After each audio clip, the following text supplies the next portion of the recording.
akatiwa mbaroni, akabwatwa, akatiwa gerezani, akawekwa jela, akatiwa gerezani. akawekwa jela. Unajua ni kitu kimoja alifanyiwa. Yeye alifungwa miguu ndio.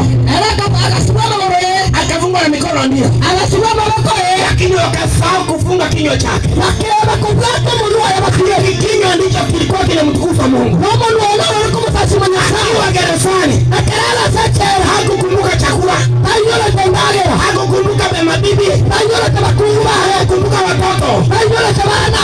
Ni yeye na Mungu mwenyewe. Nero na yasawa ya. Akawa ni kuomba, Akabana wasama. akawa ni kuomba. Akabana wasama. Lakini wakati unasoma tuteleka chini, Akabana wafagochisa. hata kuna kikundi ya wanawake Abakumumba. walikuwa kwa nyumba ya Miriamu, Abubale gati nyumba ya Miriamu. wakiwa wanamuombea. Wakaomba, how comes your man is under arrest? How comes you mwanaume amekamatwa? Yeye anahubiri Injili. Wakati wanaomba, Petro anaomba, mbingu inasikika.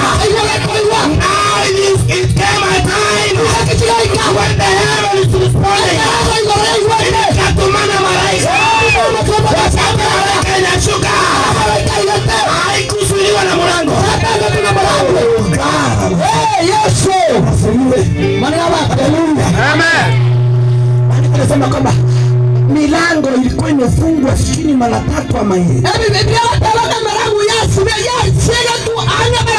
Milango ya chuma.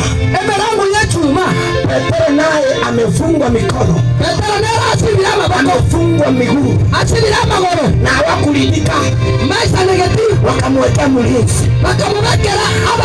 Mungu ni nani? Akamwaga usingizi kwa mlinzi.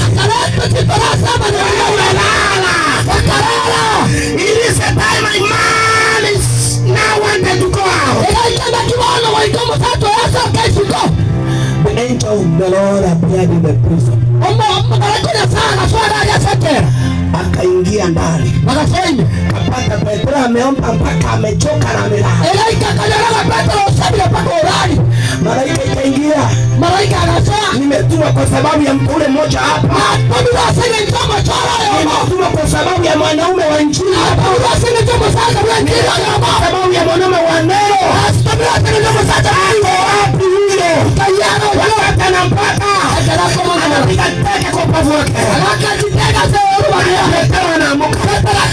Malaika anasema kwamba anaona kama ni maono, malaika akamwambia amuka. Minyororo iko imetoka kwa mikono, Bwana asifiwe. Malaika akamwambia nifuate sasa, nifuate tutoke. Watu wanapita, milango inafunguka, wakafika nje. Malaika akamwambia you can go.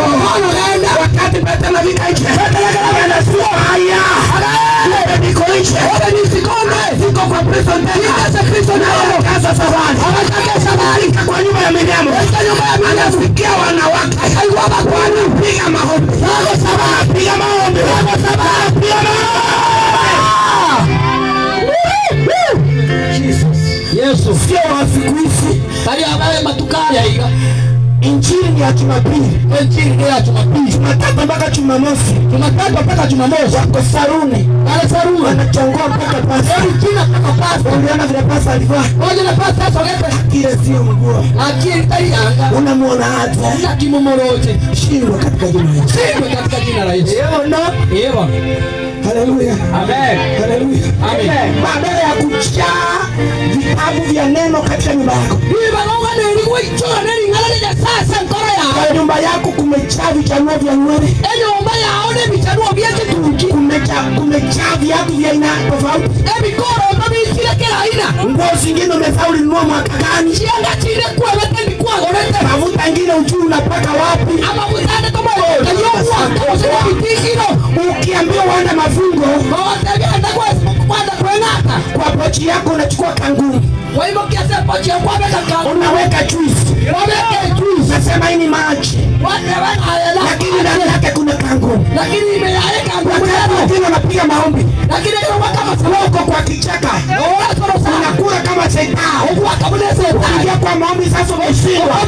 Wakati wengine wanatoa habari ya kwamba umechelewa. Wao unasema mimi sikuona leo. Hukuona kwa sababu ulikuwa kwa matendo.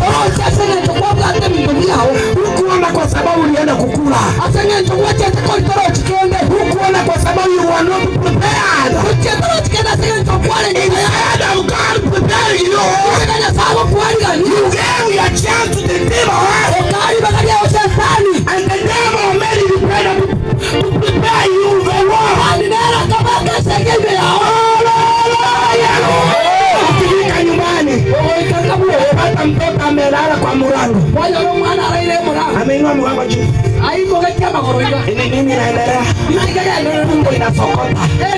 Because your manager who is the demon alikwambia chukua chakula, yeye ameingia nyumbani na fucho. Nachukua simu.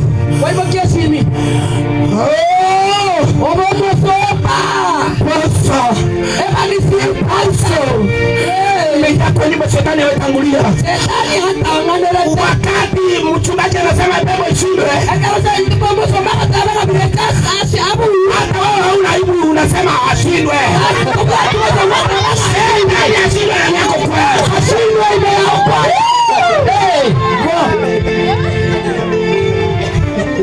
Haleluya. Amen. Unakemea wewe umepiga pesa ndio. Unataka kukemea